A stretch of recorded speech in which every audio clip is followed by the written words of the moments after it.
설교 제목 한번 따라하겠습니다. 솔로몬의 잠언. 잠언 16장 16절에 보면 지혜를 얻는 것이 금을 얻는 것보다 얼마나 나은고 명철을 얻는 것이 은을 얻는 것보다 더욱 나으니라. 지혜를 얻는 거가 금이나 은을 얻는 것보다 더 좋은 거다라고 하는 것을 강조하는 말씀입니다. 마태복음 25장에 보면 열처녀의 비유가 나옵니다. 미련한 다섯 처녀와 슬기로운 다섯 처녀가 나오는데, 열처녀가 신랑 맞을 준비를 이렇게 하다가 전부 잠이 들었습니다.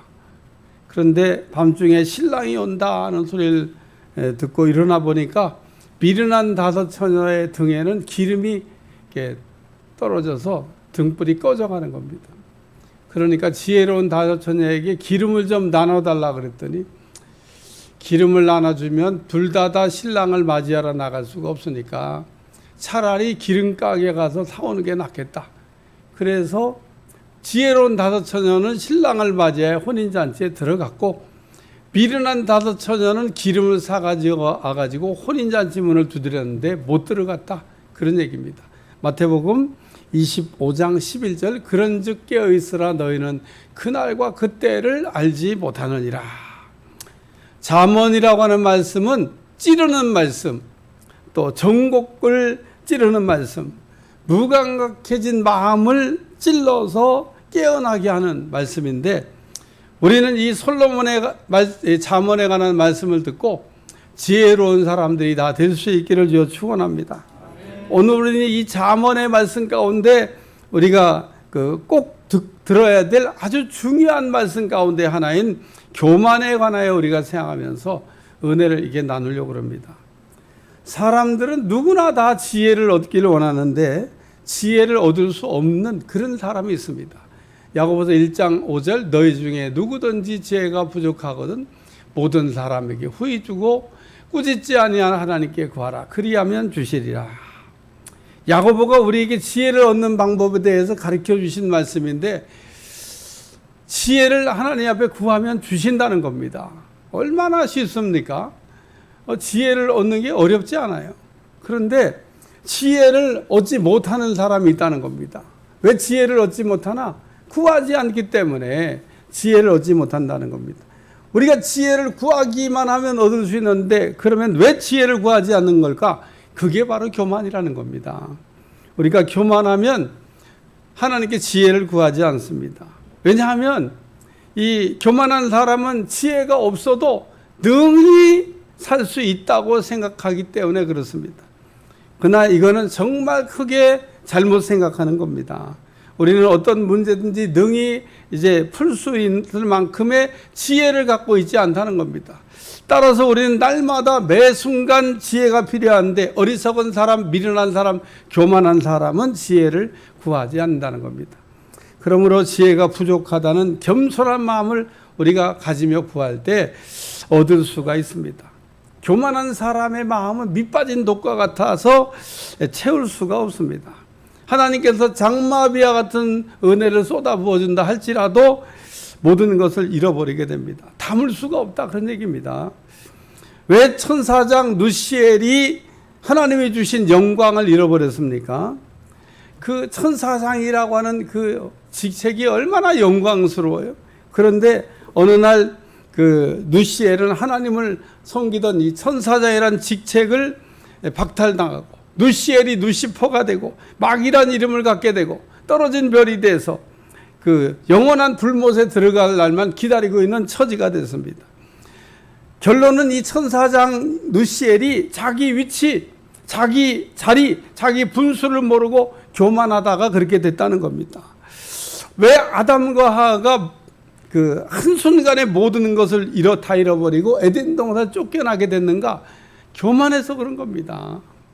오늘 그렇기 때문에 우리 무엇보다도 이 교만을 경계해야 될 줄로 믿습니다. 잠언 16장 18절 20절, 교망은 패망의 선봉이요 거만한 마음은 넘어짐의 앞잡이니라. 겸손한 자와 함께하여 마음을 낮추는 것이 교만한 자와 함께하여 탈취물을 나누는 것보다 나으니라. 삼가 말씀에 주의하는 자는 좋은 것을 얻나니 여호와를 의지하는 자는 복이 있느니라. 오늘 우리가 교만에 관한 말씀을 이렇게 생각하면서 교만병이 치유될 수 있기를 위해 축원합니다. 첫 번째는 교만한 눈을 새롭게, 따라서 교만한 눈을 새롭게. 교만병에 걸리면요, 눈이 고장납니다. 우리가 교만하면 눈이 어두워집니다. 한마디로 교만하면 우리는 눈뜬 장님이 된다는 겁니다. 우리가 눈을 가지고 있다고 해서 전부 보는 게 아니라고 하는 말씀입니다. 우리 눈은 겸손한 만큼 열리고 겸손한 만큼 볼 수 있습니다. 우리는 교만한 눈을 갖고 있으면 볼 수가 없습니다. 2000년 전에 예수님이 이 땅에 오셨었는데 예수님을 본 사람도 있고요, 예수님을 못 본 사람들도 있었습니다. 예수님을 눈앞에 두고도 못 본 사람들이 누굽니까? 교만한 사람들이죠. 이스라엘 사람들의 간절한 소원은 예수님 메시아를 보는 겁니다. 그런데 예수님이 이 땅에 오셨는데 알아보지 못한 사람들이 많았다는 겁니다. 우리가 이게 교만하게 되면 그 눈뜬 장님이 돼서 아무것도 볼 수가 없습니다. 중국의 국부라고 불렸던 이 손문이라고 하는 사람이 쓴 그 삼민주의란 책에 보면 사람을 세 종류로 분류해서 이야기하고 있습니다. 첫 번째는 선지성각자라는 사람이 있다. 따라서 선지성각자. 선지성각자라는 사람은 남보다 먼저 생각하고 먼저 알고 먼저 깨닫고 먼저 행동하는 사람을 얘기합니다. 야, 이런 사람이 되면 참 좋겠다, 이런 생각을 이렇게 제가 해봤어요. 두 번째는 후지후각자가 있습니다. 후지후각자는 경험한 다음에 깨닫고 경험한 다음에 행동하는 사람을 얘기합니다. 세 번째는 부지부각자가 있다. 하기 전에도 모르고 경험한 다음에도 모르는 사람이다. 우리가 어떤 걸 이게 본다고 하는 건요, 경험하는 걸 얘기하는 겁니다. 사실 우리가 본다는 거는 촉감이라고 하는 것보다 더 빨리 우리에게 다가오는 경험입니다. 우리가 무엇을 본다고 하는 것은 그 자체가 경험입니다.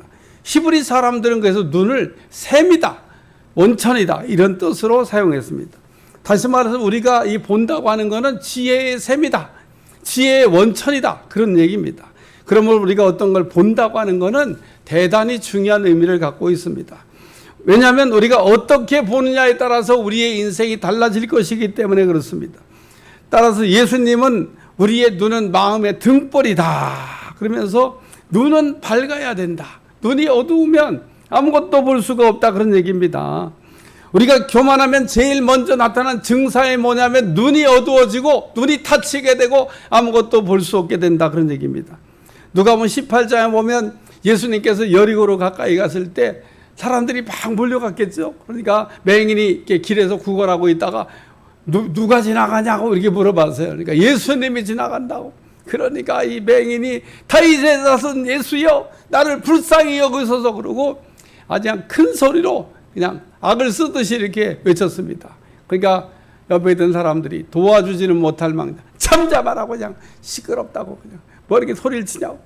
그러니까 이 사람이야 더 크게 큰 소리로 다윗의 자손 예수여 나를 불쌍히 여기소서 그러니까 예수님이 가다가 데려와 보라고.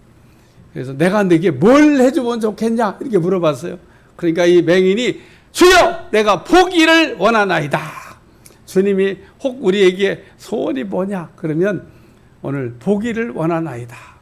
여러분이 볼 수 있는 눈을 가지면 그게 지혜로운 사람이 되는 겁니다. 꼭 여러분이 볼 수 있는 눈이 열려지시기를 주님으로 축원합니다. 오늘 이스라엘의 일대왕 사울이었던 사람을 우리가 살펴보면 사울 왕 되기 전엔요 정말 엄청 겸손했습니다. 야, 정말 겸손하다. 그런데 이 사울이 왕 되고 난 다음엔 교만해져 가지고요. 그러니까 사람은 낮았을 때 겸손한데 올라가면 교만해지는 사람이 있어요. 고린도전서 10장 12절 그런즉 선줄로 생각하는 자는 넘어질까 조심하라. 낮은 자리에서 겸손하다가 올라가면 교만하면 안 된다, 그런 얘기입니다. 북이스라엘의 초대 왕이 됐던 여로보암도 왕이 되기 전에는 르호보암 왕에게 가가지고 백성의 고충을 대변하고 왕이시여 백성들의 어려움을 좀 해결해 줘야 되겠습니다라고 대변까지 했는데요. 이 사람이 왕이 되고 난 다음엔요 북쪽 단에다가 금송아지, 남쪽 베드에다 금송아지 만들고 제사장 맘대로 세우고 절기 바꾸고, 이걸 여로보암의 3대 죄라고 그러는데 북이스라엘이 멸망할 때까지 요 세 가지 죄의 문제가 해결이 안 됐다는 겁니다. 오늘 사울 왕이나 여로보암 왕이나 교만하게 되니까 눈이 닫혀버린 겁니다. 눈이 어두워진 겁니다. 오늘 우리가 교만하게 되면 그러므로 눈이 닫혀서, 눈이 어두워져서 분별을 못하게 된다 그런 의미입니다. 또 우리가 교만하게 되면 하나님도 잊어버리게 됩니다. 신명기 8장 14절, 내 마음이 교만하여 내 하나님 여호와를 잊어버릴까 염려하노라. 그러므로 오늘 우리는 이 교만한 눈을 새롭게 해야 될 줄로 믿습니다. 따라서 교만한 눈을 새롭게. 두 번째 말씀은 교만한 길을 새롭게. 우리가 교만병이 이게 들게 되면요, 귀가 이게 고장이 납니다. 우리가 교만하면 들을 수가 없다는 겁니다. 교만한 사람들은 누구 말도 안 듣습니다. 참 이게 말해도 말을 이게 안 들으면요, 참 목사가 목회하다가 참 답답합니다. 답답해. 교만한 사람은 들어야 될 말은 안 듣고 안 들어야 될 말은 아주 잘 듣습니다.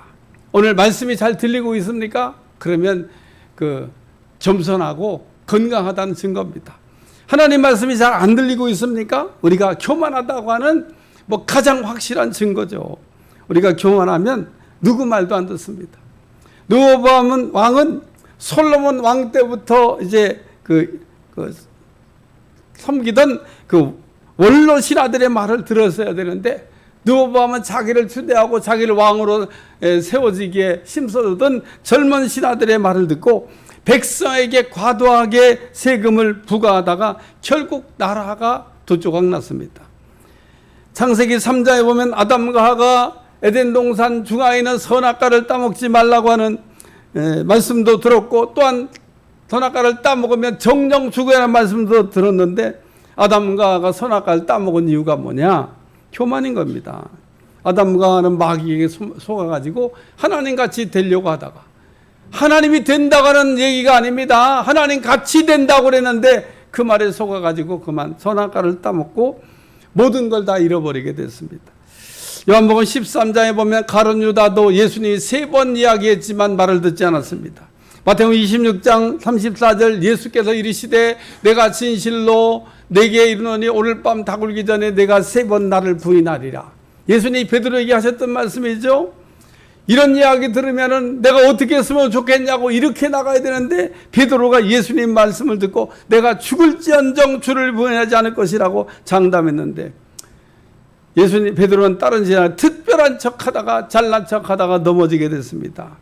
남유다가 멸망할 때에도 유다 왕이나 백성들이 예레미야 선지자가 외치는 이야기를 듣지 않았습니다. 한마디로 남유다가 교만했던 거죠. 디모데후서 4장 3절에 4절, 때가 이르느니 사람이 바른 교훈을 받지 아니하며 귀가 가려워서 자기 사욕을 따를 스승을 많이 두고, 또한 그 길을 진리에서 돌이켜 허탄한 이야기를 따르리라. 우리는 진리에 관한 말씀, 우리가 꼭 들어야 될 말씀에 귀를 기울여야 됩니다. 근데 오늘 우리가 듣지 말아야 될 얘기에 귀를 너무 기울이고 있다는 거예요. 우리가 듣는다고 전부 다 내 것 되는 것도 아니고, 또 우리가 들려진다고 전부 깨닫는 것도 아닙니다.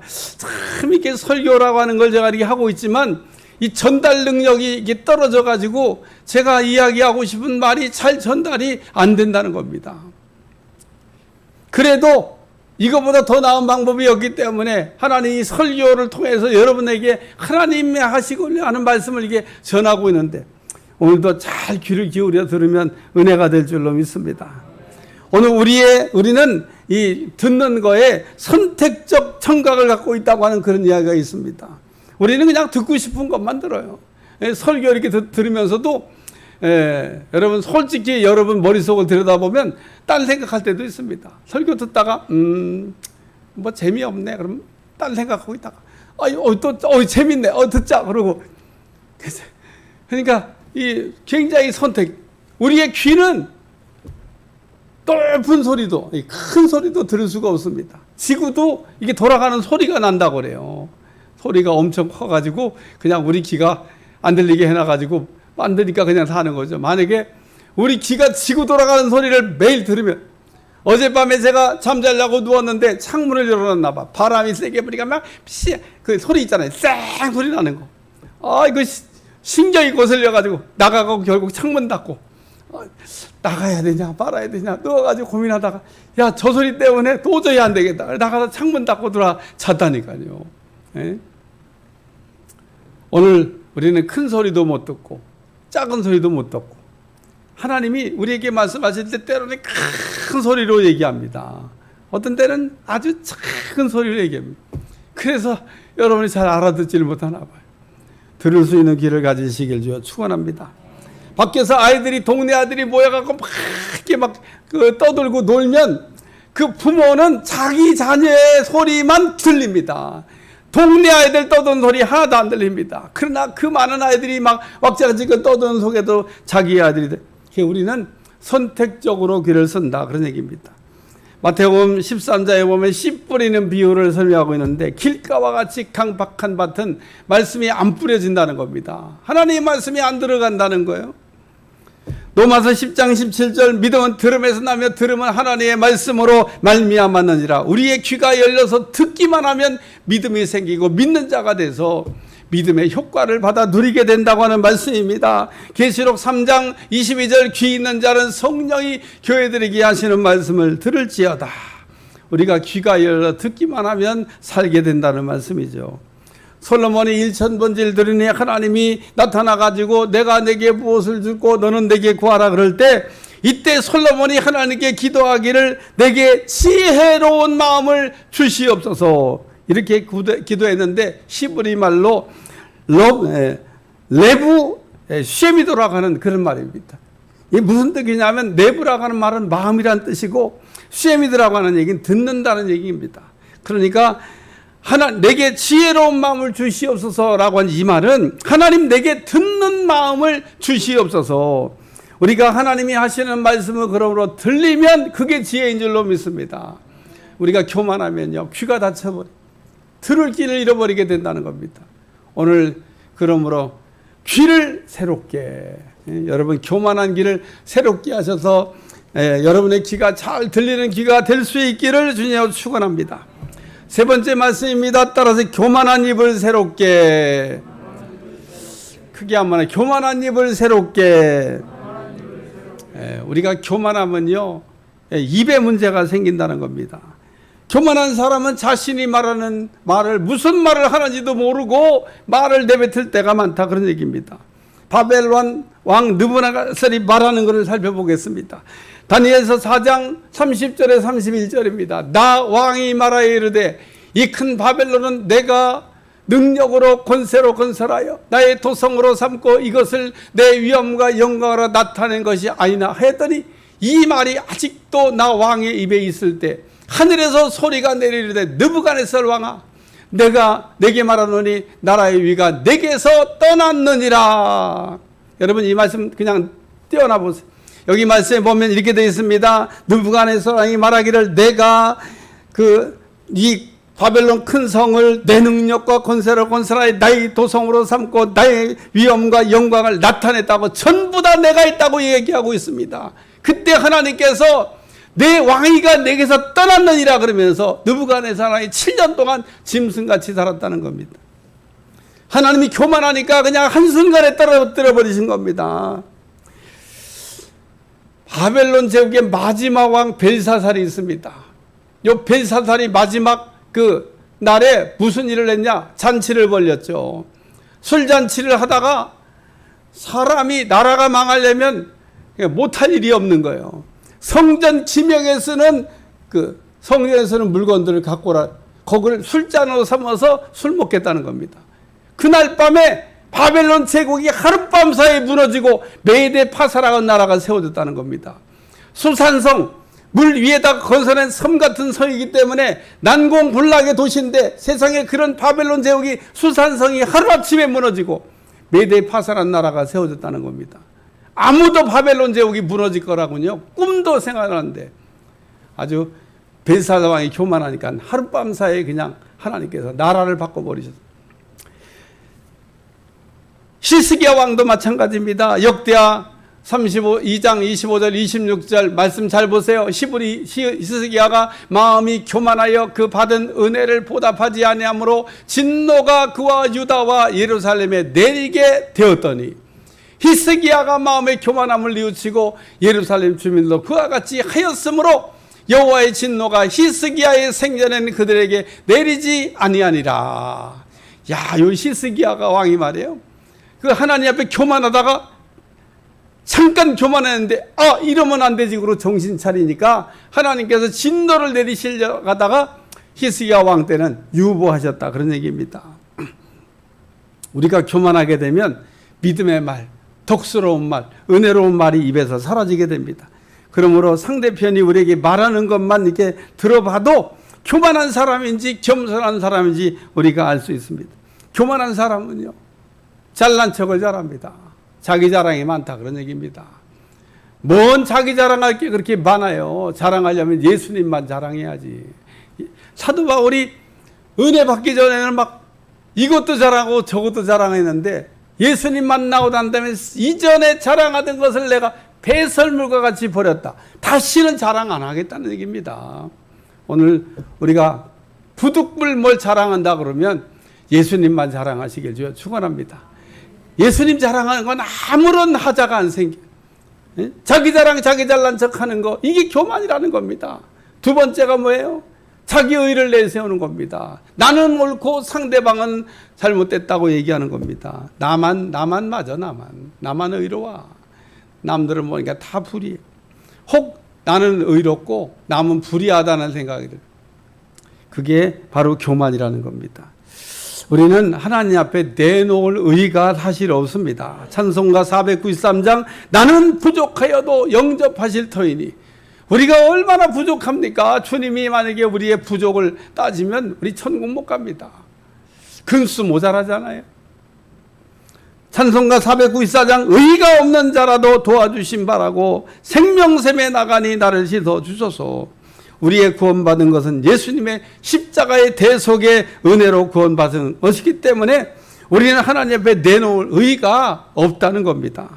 또 교만한 사람은요, 자기 공로도 인정해달라고 얘기합니다. 조금만 뭐 하면 내가 했다 그러고, 내가 한 거라고 얘기하고. 우리나라 말에 익을수록 고개를 숙인다, 그런 말이 있습니다.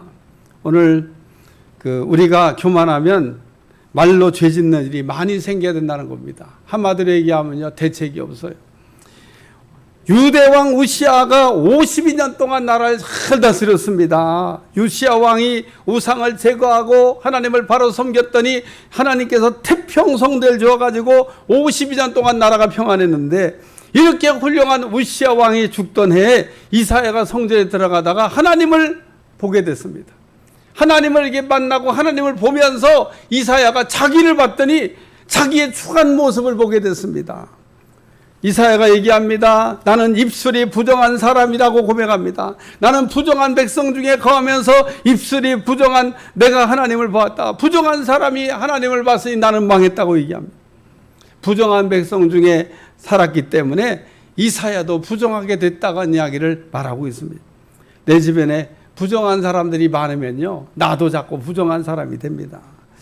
길 가다가 육두 문자 쓰지 않으면은 말을 이어가지 못하는 사람을 우리가 종종 보는데, 이런 사람 옆에 있으면요, 자기도 육두 문자 쓰게 돼요. 혹 이런 언어를 이렇게 아주 입에 달고 사는 사람이 있으면 멀리 하시기. 어떤 사람은 술만 먹으면 또 그냥 알 수 없는 그냥 말들을 이렇게 쏟아내는데, 술 깨면 내가 전혀 기억이 안 난다고. 제가 생각할 때는요, 전혀 거짓말입니다. 술을 깨서 뭔 기억이 안 나, 이 인간의 의식이 다 기억이 나는 거지. 예? 탈무드에 보면 남을 험담하면 세 사람이 죽는다는 얘기를 하고 있습니다. 첫째, 험담하는 말을 듣는 사람이 죽고, 둘째, 험담하는 대상이 죽고, 셋째, 험담하는 본인이 죽는다. 이와 같이 우리가 입으로 내뱉은 부정한 말이 여러 사람을 어렵게 한다는 겁니다. 이사야가 이렇게 화로다 나는 망하여 또 다 입술이 부정한 사람이 그럴 때 제단에 있는 스랍이 제단 숯불을 가져다가 이사야의 입을 찢으면서 내가 거룩하여 졌느니라 그러면서 이사야의 입을 고쳐주셨는데 오늘 우리가 겸손해야 유순한 말을 할 수 있고 유순한 대답은 노를 쉬게 한다는 말씀이 있습니다. 오늘 그러므로 우리가 그 상대편은 불의하고 나는 의롭다고 생각하면 거기서 모든 게 끝나는 게 아닙니다. 그 다음에는 막 정죄를 하게 되기 때문에 오늘 우리가 하나님 앞에 잘난 척도 하지 말아야 되고 의롭다고도 얘기하지 말아야 되고 공로도 인정하지 말아야 된다는 겁니다. 그리스의 신화 이카루스의 날개라는 이야기를 이렇게 하려고 합니다. 신화는 그 인간이 만든 그 소설 같은 이야기인데 그러나 오늘 우리가 교만에 관한 말씀을 나눌 때 듣고 좀 생각할 말씀이 있는 것 같아서 한번 소개해 보려고 합니다. 이카노스의 아버지는 다달로스라고 하는 유명한 건축가이며 발명가인데 그 어느 날 크레타라고 하는 왕이 한번 사람이 들어가면 절대 나올 수 없는 미궁을 만들어 달라고 그럽니다. 그런데 미궁이 완성되던 날 왕은 이 미궁의 비밀을 본인만 알고 싶어가지고 요 이카루스라고 하는 그 다달로스의 아들하고 이 두 사람을 미궁에다 가둬버렸습니다. 다달로스는 바다 한가운데는 이 미궁을 탈출하기로 결심을 하고 방법을 찾다가 하늘에다 하는 이렇게 새를 봤어요. 야, 날개를 만들어가지고 여길 빠져나가야 되겠다. 그래가지고 날개를 이렇게 주워 모아가지고 실로 이렇게 엮어서 거기다 밀랍을 이렇게 붙여가지고 날개를 만들어가지고 아들하고 이제 나는 연습을 이렇게 합니다. 날면서 이 다달로스가 아들한테 이렇게 얘기합니다. 너무 높게 날면 태양 열에 의하여 밀랍이 녹으니까 너무 높게 날지도 말고 또 너무 낮게 날면 바다의 그 물기에 의해 갖고 날개가 무거워지니까 항상 이게 그 너무 낮지도 않게 너무 높지도 않게 이렇게 잘 날아다녀야 된다. 그렇게 얘기했습니다. 다달로스는 아들 이카루스에게 단단히 주어를 줬습니다. 그리고 이렇게 두 부자가 날개를 달고 나는 연습을 하다가 드디어 마침내 이제 날아올라가지고 그 이제 미궁을 이게 탈출하게 되는데 그런데 이 이카루스라고 하는 아들이 날아올랐더니 너무 신나는 거예요. 그래가지고 막 높이 날아오르다가 그만 그 밀랍 날개가 태양에 녹아가지고 바다로 추락해서 죽게 됐다. 그런 얘기입니다. 이 신화가 우리에게 주는 내용이 뭐냐 하면 인간의 끝없는 욕망과 교만에 대한 경고를 해주고 있는 말씀입니다. 이카루스는 아버지가 어떻게 날아야 되는지 가르쳐 준 것처럼 그걸 잘 귀를 기울이고 날았으면은 추락하는 게 없는데 그래서 이때 나온 유명한 말이 있습니다. 추락하는 것은 날개가 있다.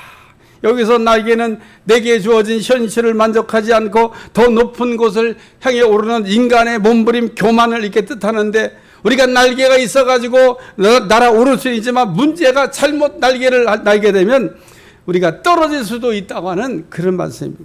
우리가 높이 날아오르는 건 날개지만 우리를 날아오르게 한 이 날개가 높이를 감당하지 못하면 떨어지게 된다는 겁니다. 교만의 반대말이 뭡니까? 겸손입니다.